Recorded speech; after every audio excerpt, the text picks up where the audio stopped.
सांगली लोकसभेच्या जागेसाठी काँग्रेसचे स्थानिक नेते आणि पदाधिकारी आग्रही आहेत आणि ही जागा काँग्रेसच्या वाट्याला यावी अशी मागणी सर्व नेत्यांकडून करण्यात येते। दरम्यान काँग्रेसचे नेते विश्वजित कदम आणि विशाल पाटील यांनी काँग्रेसचे प्रभारी चेन्नीथला आणि मुकुल वासनिक यांची भेट घेतली।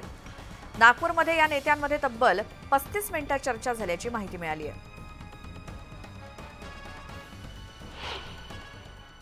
अभी सबको लेके चलने की समय है। उनका श्रद्धा से हम लोग सुने, उनका पॉइंट्स को अपने लिए हैं।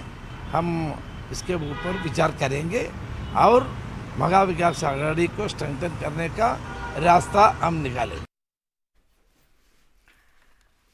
तर दुसरीकडे सांगलीच्या जागेवर ठाकरेंच्या शिवसेनेचे खासदार संजय राऊत यांनी पुन्हा एकदा आपलाच दावा कायम ठेवलाय।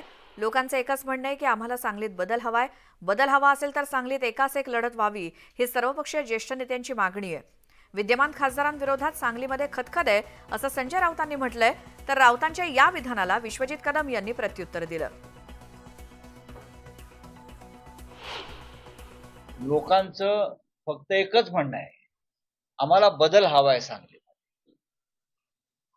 आणि तो बदल जर आपल्याला घडवायचा असेल तर सांगलीमध्ये एकास एक लढत व्हावी ही सगळ्यांची, सगळ्या ज्येष्ठ नेत्यांची, सर्व पक्षीय भारतीय जनता पक्षातल्या लोकांची सुद्धा हीच मागणी आहे, एकास एक लढत करा म्हणून।